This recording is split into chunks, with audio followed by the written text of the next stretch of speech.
Bapak Ibu kita bersama-sama berdoa. Segala puji, hormat, syukur kami naikkan kepadamu ya Tuhan.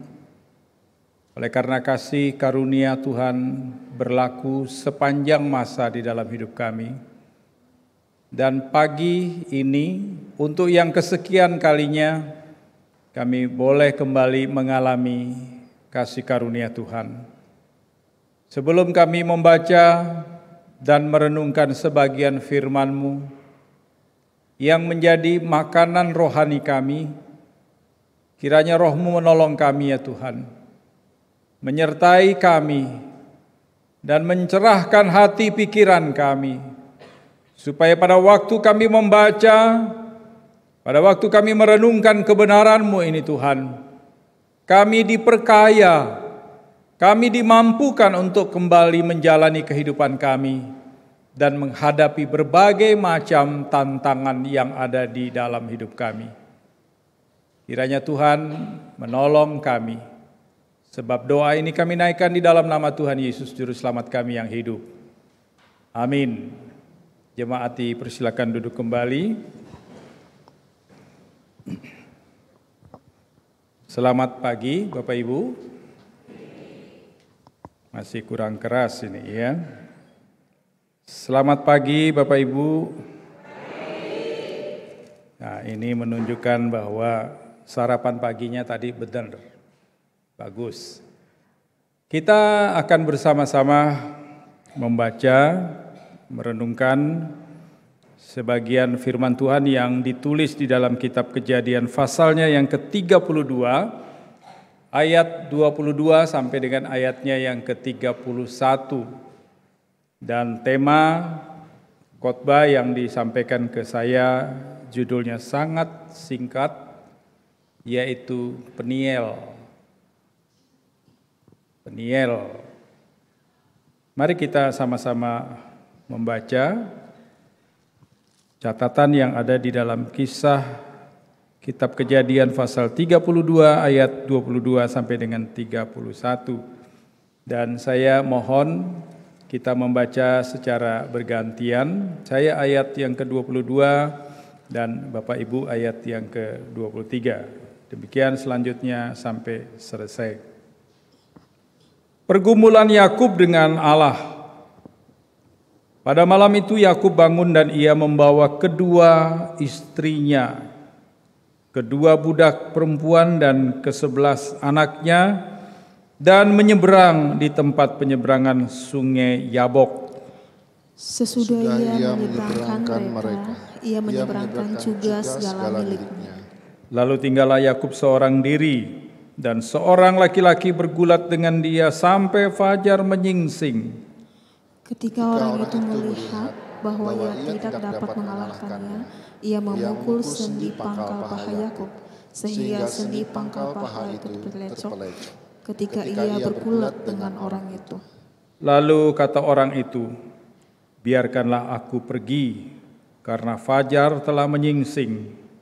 Sahut Yakub, "Aku tidak akan membiarkan engkau pergi jika engkau tidak memberkati aku." Bertanyalah orang itu kepadanya, "Siapakah namamu?" Sahutnya, "Yakub." Lalu kata orang itu, "Namamu tidak akan disebutan lagi Yakub, tetapi Israel, sebab engkau telah bergumul melawan Allah dan manusia, dan engkau menang." Bertanyalah Yakub, "Katakanlah juga namamu." Tetapi sahutnya, "Mengapa engkau menanyakan namaku?" Lalu diberkatinyalah Yakub di situ. Yakub menamai tempat itu Peniel, sebab katanya, "Aku telah melihat Allah berhadapan muka, tetapi nyawaku tertolong." Lalu tampaklah kepadanya matahari terbit, ketika ia telah melewati Peniel, dan Yakub pincang karena pangkal pahanya.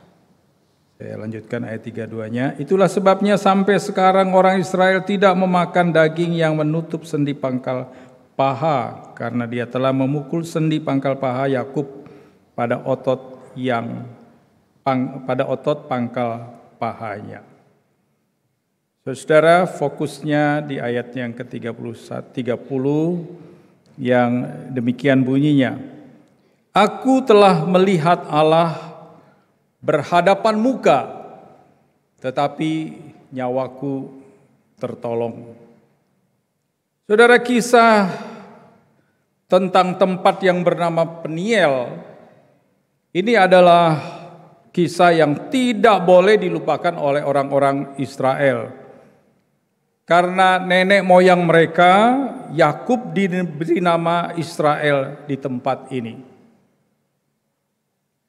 Kita coba mundur ke belakang dan izinkan saya untuk mengajak saudara-saudara untuk melihat tentang Yakub ini. Yakub adalah anak dari Ishak dan Ribka. Dan dia merupakan cucu dari Abraham dan Sarah. Yakub memiliki seorang saudara tuanya yang bernama Esau. Dan sewaktu mereka bersama-sama, masih tinggal bersama-sama di dalam keluarga, Yakub mengelabui ayahnya yang sudah tua dan rabun agar dia boleh mendapatkan berkat dan hak kesulungan. Dengan berbagai cara, dengan tipu daya yang luar biasa, maka Yakub mendapatkan hak kesulungan ini. Tetapi setelah itu, bukannya dia bahagia, bukannya dia sukacita, tetapi dia mulai mengalami sesuatu yang sebenarnya tidak diinginkan oleh setiap orang, yaitu ketakutan. Dan itu yang terjadi juga dengan Adam dan Hawa. Ketika mereka jatuh di dalam dosa, Alkitab mencatat bahwa mereka mengalami ketakutan ketika Tuhan datang. Dan ini adalah natur dosa yang melekat di dalam diri setiap orang ketika berbuat dosa atau melakukan sebuah pelanggaran. Pasti ada perasaan ini. Dan solusi yang dibuat oleh Ishak dan istrinya Sarah, istrinya Ribka, adalah Yakub harus pergi meninggalkan mereka. Kenapa? Karena Esau marah sekali. Dan dia berkata di dalam hatinya, kalau nanti papaku meninggal dunia, sehabis malam penghiburan, saya akan selesaikan Yakub. Saya akan bunuh dia. Karena sebagai seorang kakak sulung yang berhak terhadap hak kesulungan ini, dia merasa sudah dilangkahi. Haknya dicuri. Dan Yakub mulai takut. Dan kemudian dia harus menjalani sebuah proses hidup yang sebenarnya dia tidak inginkan juga. Karena dia seorang anak mamah. Tinggal di dalam rumah. Jarang kemana-mana. Tapi dia harus pergi meninggalkan kedua orang tuanya dan saudaranya jauh kembali ke daerah asal mamahnya. Artinya dia harus menjalani sebuah kehidupan sekolah hidup yang luar biasa beratnya. Maka di dalam catatan Alkitab, kitab Kejadian, Yakub sampai di sebuah tempat di mana ada sumur yang dipergunakan untuk memberikan minum kepada domba-domba dan binatang-binatang peliharaan. Dia bertemu dengan Rahel yang adalah sepupunya, yang kemudian membawa dia kepada Laban yang adalah pamannya. Dia bekerja, dan tentunya pekerjaan yang dia gambarkan di dalam catatan-catatan ini, siang hari terik panas menjadi bagiannya dia. Malam kelam dan dingin menjadi bagiannya dia. Hanya untuk mendapatkan seorang wanita yang namanya Rahel, sepupunya. Laban katakan, kamu kerja dulu 7 tahun. Yakub protes? Enggak, dia enggak protes. Demi si Rahel, dia jalani waktu 7 tahun. Setelah 7 tahun, maka dipersiapkanlah pesta pernikahan Yakub dan Rahel. Tapi apa yang terjadi ketika malam selesai pernikahan, ternyata di dalam kamar bukan Rahel, tapi kakaknya Rahel yang namanya Lea. Tentu Yakub kecewa. Tapi seharusnya kalau ke dalam kekecewaannya lalu dia berpikir, iya ya aku ini penipu.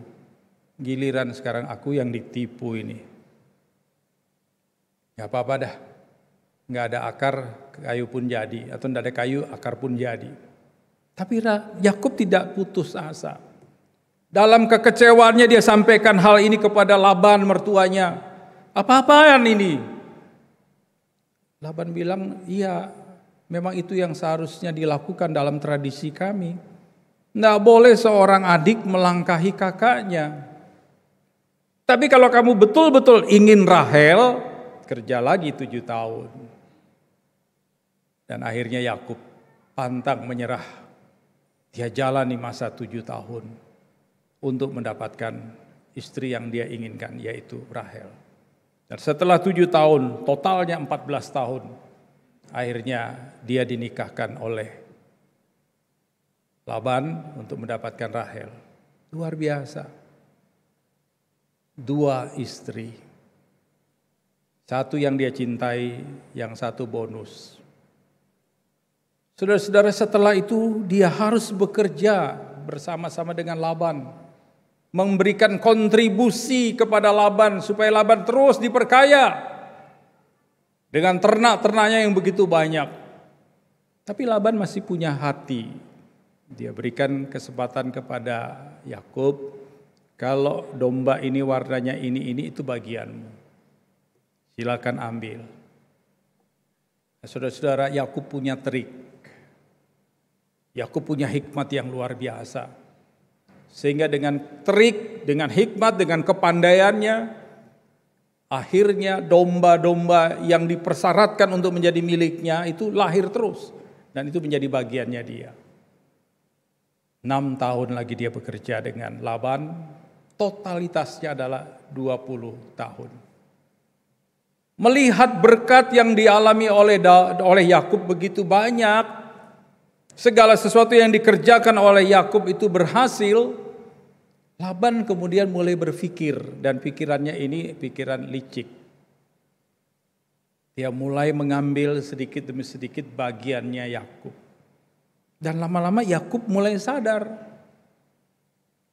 Dia mulai sadar bukan hanya Laban curi dia punya berkat, tapi dia mulai sadar bahwa dia sedang diproses dalam hidupnya. Bahwa apa yang dia pernah tabur sekarang dia mulai tuai. Ketika dia menabur kebohongan, ketika dia menabur penipuan, ketika dia menabur hal-hal yang buruk, dia mulai tuai sekarang. Kecewa, iya betul kecewa. Dan kemudian dia berkata kepada Tuhan tentang apa yang dia sedang alami. Tuhan cuma kasih satu perintah, kamu pulang kembali ke tempat asal nenekmu. Dan janji Tuhan kepada Yakub bahwa aku akan menyertai engkau. Aku akan bersama-sama dengan engkau. Dan ini satu janji yang tidak boleh diabaikan. Tapi saudara-saudara yang terkasih di dalam Tuhan Yesus, ketika Tuhan katakan pulang, di satu sisi ada kebahagiaan, ada sukacita, bisa kembali ke tengah-tengah keluarga dan asal mula orang tua dan neneknya. Tapi di satu sisi dia mulai berpikir, wah, keluarganya cuma satu sekarang. Ya, keluarga intinya cuma satu, Esau. Dan itu pun juga keluarga yang tidak harmonis. Yang dia tinggalkan dalam keadaan dendam, marah, dan ingin membunuh dia. Waktu 20 tahun. Bukan waktu yang pendek, tapi juga bukan waktu yang panjang untuk memberangus perasaan perasaan orang. Bisa jadi Yakub berpikir, walaupun sudah 20 tahun, Esau masih memberikan dendamnya kepada Yakub. Dia masih benci dengan Yakub. Dan ini terlihat dari beberapa aktivitas Yakub. Beberapa gesturnya Yakub tentang Esau. Ketika Yakub mengutus budaknya untuk menjumpai Esau, budaknya mengabarkan bahwa Esau sekarang sedang menuju kemari dengan 400 orang pengawalnya. Dan kita lihat gesturnya takut. Kalang kabut dia. Dia mulai mengamankan aset-asetnya. Ada kelompok A, ada kelompok B, ada kelompok C. Dengan tujuan kalau kakaknya nanti datang menyerang dia, bisa ini dikalahkan tapi yang ini selamat, yang ini selamat. Bahkan menjelang pertemuan itu juga kita melihat di dalam catatan ini, dia mengamankan istri dan anak-anaknya. Seorang pria yang sangat protek dengan keluarganya. Bagus. Tapi yang cukup menggelikan Bapak Ibu dan Saudara kalau kita lihat di dalam ayatnya yang ke-21. Dia sempat-sempatnya berpikir untuk memberikan sebuah hadiah kepada Esau kakaknya. Sebagai bentuk sogokan zaman dulu itu. Dengan harapan supaya dengan harta yang diberikan oleh Yakub kepada kakaknya, kakaknya berubah hati dan berubah pikiran. Yakub tidak menyelami kata-kata Tuhan bahwa aku akan menyertai engkau. Tapi dia mulai takut terhadap dosa masa lalunya. Dia tidak memahami perkataan Tuhan yang mengatakan bahwa pulang aku akan menyertai engkau. Atau dengan kata lain, pulanglah hei Yakub, segala urusan yang berhubungan dengan dosa masa lalumu dengan kakakmu, aku akan selesaikan. Karena apa yang dipikirkan Yakub tentang kejahatan yang akan terjadi dari kakaknya tidak terbukti. Sebab kakaknya tidak datang dengan 400 orang untuk menghancurkan dia. Karena pada kenyataannya kakaknya datang dengan perasaan rindu. Ternyata 20 tahun waktu yang begitu panjang telah mengubah seseorang yang penuh dengan dendam, penuh dengan kebencian, menjadi seorang kakak yang kasar, menjadi halus, yang marah, jadi begitu tenang, yang benci, jadi begitu mengampuni. Tapi Yakub masih tetap terikat dengan dosa masa lalu, dengan segala macam isinya yang membuat dia begitu takut menghadapi Esau. Ketika dia mulai mengungsikan anaknya, istrinya di tempat lain, dia kemudian berdiam diri di kemahnya sendiri. Ada kemungkinan dia berpikir kalau saya mati biar saya aja yang mati. Ada kemungkinan dia berharap supaya ketika dia sendiri, kakaknya Esau menaruh belas kasihan kepada dia. Tetapi Bapak Ibu dan saudara yang terkasih di dalam Tuhan Yesus, ternyata apa yang dipikirkan Yakub itu tidak seperti yang terjadi di dalam realitanya. Saudara yang dikasihi Tuhan Yesus, dalam catatan yang kita tadi sudah baca, kita melihat bahwa apapun yang dialami oleh Yakub, dia masih memiliki pikiran cerdas, masih memiliki pikiran alternatif untuk menyelamatkan dirinya. Tanpa dia sadari bahwa sebenarnya Allah sudah memproteksi dia. Allah sudah menenangkan Esau. Allah sudah menjaga segala sesuatu yang buruk terjadi di dalam hidupnya. Tetapi apa yang dilakukan Yakub ini sebenarnya menunjukkan beberapa karakter dia. Yang pertama, Yakub ini adalah orang yang punya kemauan yang kuat. Ya, yang kedua dia adalah orang yang sungguh-sungguh tertarik pada hal-hal yang sifatnya rohani. Atau dengan kata lain dia punya orientasi selalu pada hal-hal rohani. Dan ini terbukti ketika malam dia beristirahat di kemahnya seorang diri. Sepanjang malam dia bergelut dengan Tuhan. Alkitab tidak mencatat bentuk pergulatan mereka seperti apa. Tetapi tentu ini adalah sesuatu yang luar biasa hebatnya. Pergulatan ini tentunya aja menyerap energi rohani, menyerap energi fisik daripada Yakub.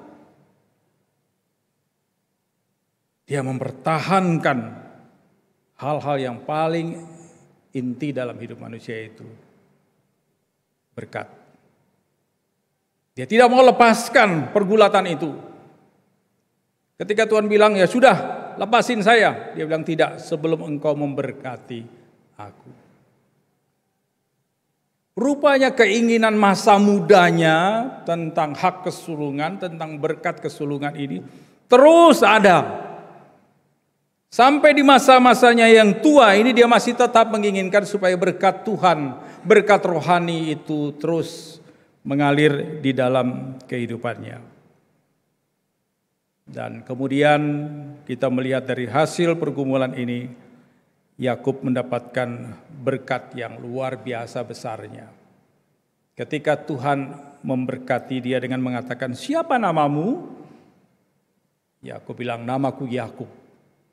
Lalu Tuhan katakan, sekarang bukan lagi Yakub, tetapi Israel. Ringkasnya Tuhan mau mengatakan, namamu sekarang pemenang. Karena engkau telah bergulat dengan Allah dan manusia, dan engkau keluar sebagai pemenang. Engkau pemenang. Israel artinya pemenang. Dan ketika itu Yakub mulai menyadari dan dia berkata, aku telah melihat Allah berhadapan muka, tetapi nyawaku tertolong. Lalu dia namakan tempat itu Peniel. Di situ aku lihat Tuhan, tetapi aku tidak mati. Aku tertolong. Semuanya lewat, dosa masa laluku lewat, ketakutan-ketakutan yang sebenarnya selama ini aku takutkan tapi tidak terjadi, semuanya lewat. Kakakku yang tadinya mau membunuh aku tetapi sekarang semuanya tidak lagi terjadi. Dan berkat ini betul-betul berkat yang besar sekali karena Tuhan katakan engkau pemenang. Makanya tidak heran sampai hari ini Israel telah membuktikan diri sebagai bangsa pemenang. Pertempuran 6 hari, Israel dikeroyok oleh sekian negara-negara kuat. Dan Israel keluar sebagai pemenang. Sampai hari ini dunia mengakui bangsa ini adalah bangsa pemenang. Bukan menang dalam peperangan saja. Bangsa ini menang dalam hal teknologi. Bangsa ini menang dalam peradaban-peradaban modern. Bangsa ini menang dalam banyak perkara-perkara yang bersifat kesehatan dan lain-lain sebagainya. Menang. Ketika Yakub mendapatkan atribut pemenang, dengan kata lain boleh dikatakan Yakub memperoleh pengampunan mutlak dari Allah. Engkau tidak lagi hidup dalam dosa masa lalumu. Engkau tidak boleh lagi berpikir tentang dosa masa lalumu. Hari ini pengampunan mutlak dari Tuhan terjadi atasmu. Engkau pemenang. Saudara yang terkasih di dalam Tuhan Yesus Kristus, ada seorang hamba Tuhan yang menuliskan sebuah buku namanya David Siemens. Dia berkata dalam tulisannya itu, pasti pengampunan merupakan persoalan pokok dalam Alkitab. Artinya dalam Alkitab itu sudah pasti beritanya adalah berita tentang pengampunan. Pengampunan penting bagi hubungan kita dengan Allah, katanya. Dengan sesama, bahkan dengan diri kita sendiri. Ini sebuah pemaparan yang sangat real sekali. Karena apa? Kadangkala kita merasa kita tidak diampuni Allah. Itu sebabnya seringkali kita juga sulit untuk mengampuni orang lain. Dan seringkali juga kita tidak pernah bisa mengampuni diri kita sendiri. Yang menjadi problema hidup yang menghambat perjalanan kehidupan rohani kita masing-masing. Maka dilanjutkan oleh David yang mengatakan pengampunan merupakan inti pertumbuhan baik rohani maupun emosi. Pengampunan adalah sesuatu yang dibutuhkan kita karena kita sudah mendapatkan pengampunan dari Tuhan. Itu sebabnya di dalam beberapa catatan dogma Kristen, ya, doa Bapa kami dan lain sebagainya, itu bicara tentang pengampunan. Ampunilah kami, ya, ampunilah kami sama seperti kami mengampuni orang lain. Karena di dalam dogma Kristen, catatan-catatan dalam Alkitab sangat padat membicarakan tentang pengampunan. Pengampunan adalah tindakan kasih Allah yang dinyatakan kepada manusia, yang mana diungkapkan oleh Rasul Paulus dengan catatan yang begitu epik sekali, begitu menarik sekali di dalam kitab Roma pasal 5. Dalam kitab Roma pasal 5 ayatnya yang ke-6 mengatakan, Allah sudah menunjukkan pengampunannya. Sudah menunjukkan kasih-Nya kepada saya dan saudara, kepada manusia, waktu kita masih lemah. Ayatnya yang ke-8 mengatakan Allah sudah menunjukkan kasih-Nya, pengampunannya kepada saya dan saudara pada waktu kita masih berdosa. Ayat yang ke-10 mengatakan Allah sudah menunjukkan kasih-Nya, pengampunannya kepada saya dan saudara pada waktu kita masih menjadi seteru atau musuhnya Allah. Dengan demikian dapat dikatakan bahwa saya dan saudara sudah begitu lama mengalami kasih karunia Tuhan. Sudah lama hidup di dalam karunia Tuhan yang luar biasa. Dan itu puncaknya terjadi ketika Allah datang sebagai manusia di dalam diri Yesus Kristus, menderita, mati di atas kayu salib, darahnya tercurah dengan begitu pedih sekali.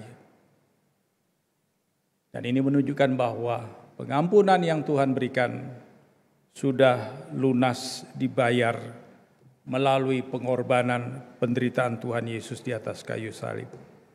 Maka setiap kita menghadapi perjamuan kudus, kita diingatkan akan penebusan kita dari dosa-dosa masa lalu. Ketika kita menghadapi perjamuan kudus dengan adanya simbol roti dan simbol darah Tuhan, anggur, kita diperingatkan bahwa hidup kita itu saat ini sedang diproses di dalam kasih karunia Tuhan untuk mendatangkan kebaikan-kebaikan yang membuat kita berjalan terus dan menjadi saksi di tengah-tengah dunia yang penuh dengan kejahatan ini.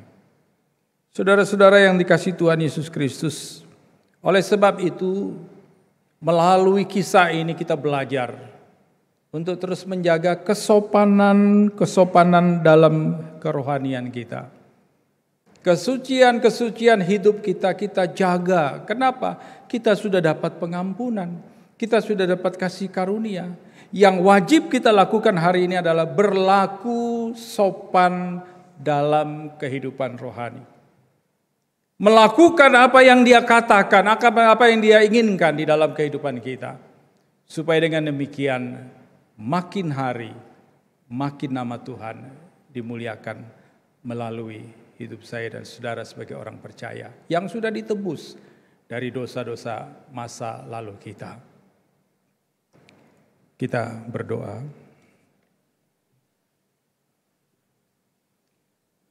Bapa di surga, kami mengucap syukur dan berterima kasih kalau pada pagi ini ada waktu bagi kami untuk merenungkan sebagian firman-Mu yang mengingatkan kami pada sosok Yakub, seorang yang hidup di dalam kesederhanaan, tetapi memiliki beberapa catatan-catatan positif dan negatif dalam hidupnya. Yakub adalah orang yang telah mencuri hak kesulungan kakaknya. Dan pada akhirnya dia juga ditipu oleh mertuanya Laban. Ada hukum timbal balik yang dia harus alami. Dan itulah yang membuat hidupnya tidak tenang. Selalu diliputi rasa takut, curiga, dan khawatir ya Tuhan. Tetapi Yakub juga adalah seorang pribadi yang senantiasa menghendaki dan menginginkan hal-hal rohani terjadi di dalam hidupnya. Hubungannya dengan Tuhan menunjukkan bahwa dia adalah seorang yang betul-betul hidup dengan baik di hadapan Tuhan. Pergulatannya dengan Tuhan menunjukkan bahwa dia orang-orang yang sungguh-sungguh kekeh, orang yang pantang menyerah di dalam memperjuangkan hal-hal yang bersifat rohani. Dan kami bersyukur kalau pada akhirnya profil Yakub memberikan juga stimulus kepada kami bahwa sebagai seorang pejuang rohani, pada akhirnya dia menjadi pemenang, di mana atribut pemenang ini adalah atribut yang diberikan Tuhan kepada Yakub menjadi bangsa Israel yang besar dan kuat. Tuhan Yesus, kami bersyukur bahwa hal ini merupakan kasih karunia Tuhan untuk Yakub. Tuhan mengampuni dosa masa lalunya. Tuhan tidak mengingat-ingat dan membalaskan dosa-dosa masa lalunya. Karena Yakub hidup berkenan di hadapan Tuhan dan Tuhan mengasihi dia. Kami yakin dan percaya Tuhan bahwa pengampunan dan kasih Tuhan sudah Tuhan sediakan ketika kami masih lemah, ketika kami masih berdosa, bahkan ketika kami masih menjadi musuhnya Tuhan, Tuhan sudah menunjukkan dan mendemonstrasikan kasih Tuhan, supaya kami boleh sungguh-sungguh percaya dan melekat dengan Tuhan secara terus-menerus, bahkan melakukan hal-hal yang sopan, hal-hal yang mulia, hal-hal yang suci di hadapan Tuhan di dalam kehidupan rohani kami.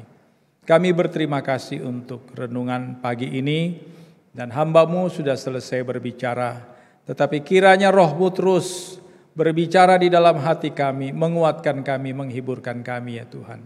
Sebab doa ini kami naikkan di dalam nama Yesus Tuhan dan Juru Selamat kami yang hidup. Amin.